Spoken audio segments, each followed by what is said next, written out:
बिस्मिल्लाहिर्रहमानिर्रहीम, अस्सलाम वालेकुम। अब सिर्फ और सिर्फ मुंह ही छुपाया जा सकता है। अब सब मुंह छुपाएंगे। जो लोग भी इस गंदे गलीज बदबूदार निजाम के साथ हैं, जो इसके सहूलतकार हैं, वो सब मुंह छुपाएंगे, इसी तरह जिस तरह जस्टिस काजी फाइज ईसा ने मुंह छुपाया। जब तक तो कुर्सी पर हैं तब और बात है, लेकिन आप देखिए कि बरतानिया में, यूरोप में, दुनिया के किसी कोने में चले जाएंगे, वहां पर इनके साथ यही होगा जो आपको इस वीडियो में होता हुआ नजर आ रहा है। जरा गौर से देखिएगा ये वीडियो। अब ये काजी फाइज ईसा एक जगह इनवाइटेड थे, एक जगह पर, और वहां से जब बाहर निकले हैं तो फिर देखिए क्या हुआ है।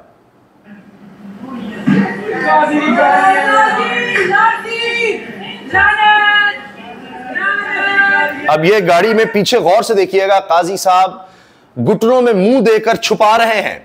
आप ये देखिए कि वहां पर कोई इन पर हमला नहीं कर सकता, ये उनको पता है, लेकिन साथ ये भी है कि इन लोगों को ये लापता भी नहीं कर सकते काजी साहब, क्योंकि ये बरतानिया है, ये पाकिस्तान नहीं है जहां लोगों को लापता कर देंगे, जहां औरतों और बच्चों के साथ बदसलूकी की जाएगी और वहां का चीफ जस्टिस बैठकर कहेगा मैं तो मीडिया नहीं देखता।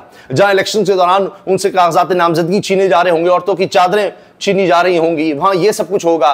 वहां पर जनाब 9 साल की बच्ची को घुटने से पकड़ के नीचे फेंका जा रहा होगा, 11 महीने के बच्चे को बेड से नीचे फेंकेंगे, और किसी की एहलिया के साथ जाकर उसके नंगे पांव, नंगे सार उसके पैरों पर जूते रखे जाएंगे, जूते मारे जाएंगे कि बताओ तुम्हारा खामद किधर है। ये बरतानिया है, यहां इंसानी हुकूक हैं, यहां एहतजाज का हक है। ये दुनिया के किसी कोने में जाएंगे, इनके साथ यही सुलूक होगा। अब देखिएगा मुंह कैसे छुपा है। ये देखिए, ये मैं आपको दोबारा दिखाता हूं क्योंकि अंदर जो लोग बातें कर रहे हैं मैं वो दोहरा नहीं सकता।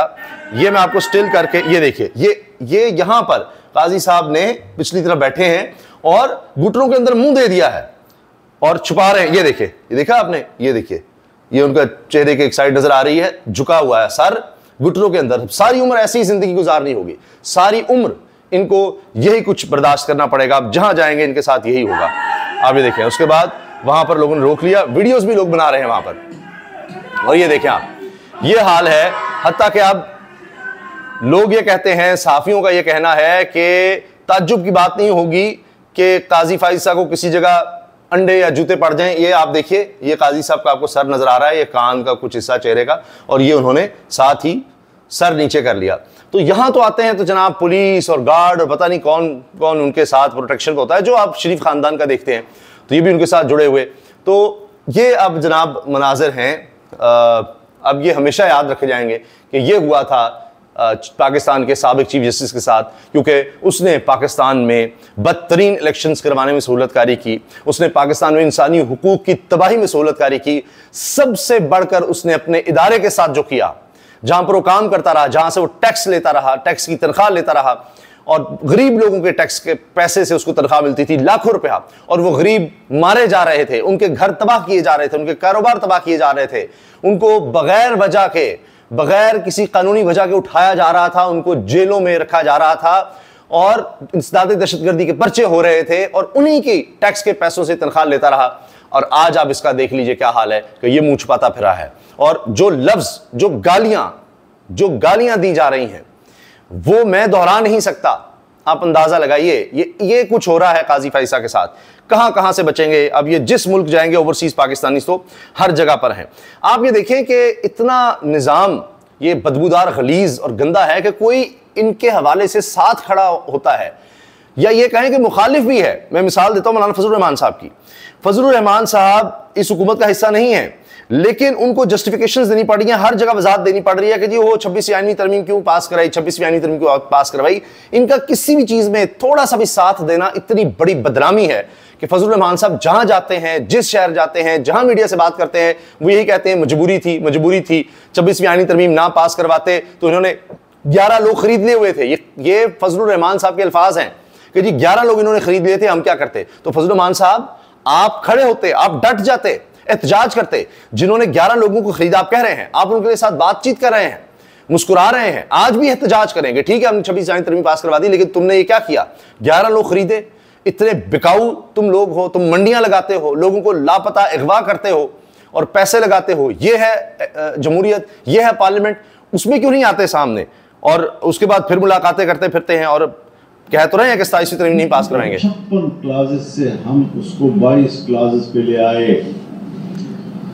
सिवाय वजाहतों के फजल रहमान साहब कुछ नहीं कि जी 26 से हम 22 पर 56 से 22 पर ले आए, फिर हमने कुछ उसमें ऐड करवाई। आप देखिए हर जगह यही बात है।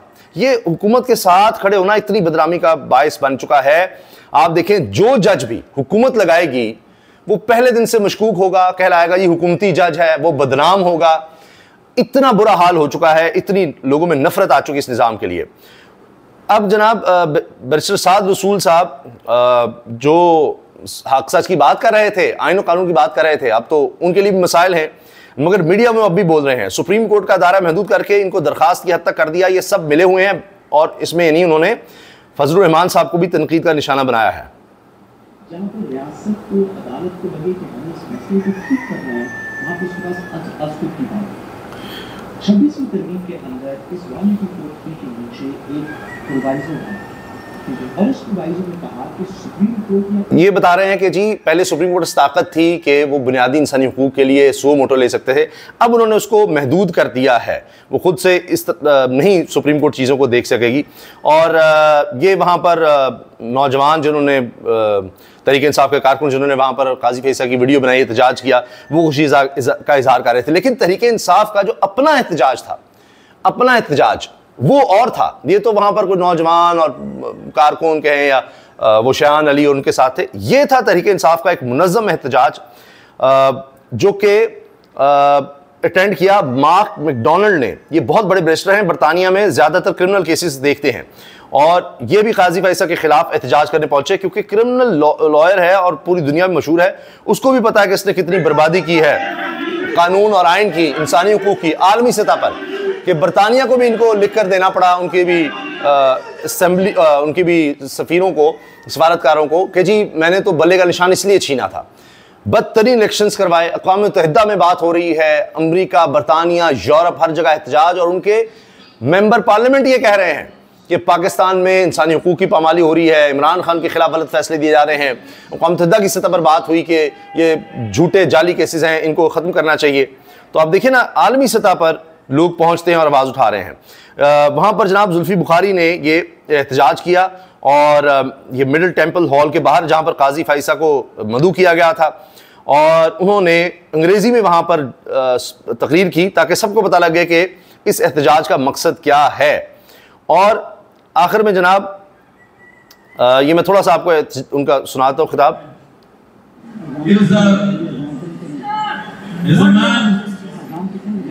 Is a man who presided and watched over the maximum amount of human rights abuse in Pakistan.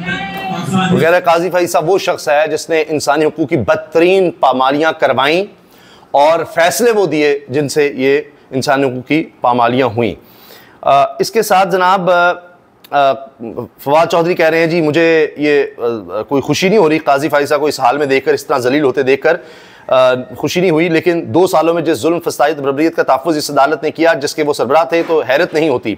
वो पाकिस्तान और पाकिस्तान पर होने वाले हर जुल्म और में पार्टनर हैं। एक वक्त आएगा जब काजी फैसल को पाकिस्तान वापस लाया जाएगा और इनके सरजद जराइम में इनको सज़ा होगी इंशाअल्लाह। ओह, और अज़हर मुशफ़ाक़ ने लिखा है जी ज़िल्लत की इंतहा, वो भी इस प्रोटेस्ट में शरीक थे। उमर अयूब साहब ने कहा है कि इमरान खान साहब को उल्टियाँ इसलिए आईं कि उनको जो खाना है वो सही नहीं दिया गया, और इमरान खान को जेल में ख़तरात हैं, अच्छा खाना नहीं दिया जा रहा जिससे इनको उल्टियाँ हुई हैं। और वो कह रहे हैं मुख्तलिफ जगहों पर हमारे खिलाफ दहशतगर्दी के पर्चे हुए हैं पूरे मुल्क में, और इमरान खान भी जल्द रिहा होंगे, और उनकी अहलिया बुशरा बीबी की रिहाई मेरिट पर हुई है।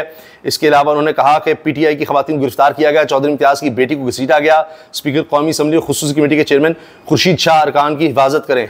वो तो खुद सहूलतकार हैं, वो कहाँ से हिफाजत करेंगे।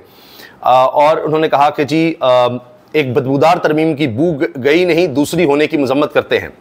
और जनाब ये बात इससे पहले अलीमा खान साहिबा इमरान खान की बहन ने भी की है कि 3 अक्टूबर के बाद कई दिन तक इमरान खान को बिजली की सहूलत भी नहीं थी, और वो उनको जिस तरह काल कोठरी में रखा हुआ है, खुराक भी ठीक नहीं दी गई जिससे उनकी तबीयत ख़राब हुई। तो इमरान खान के लिए जेल में ख़तरात अभी भी ख़त्म नहीं हुए, ये उनकी लीडरशिप कह रही है।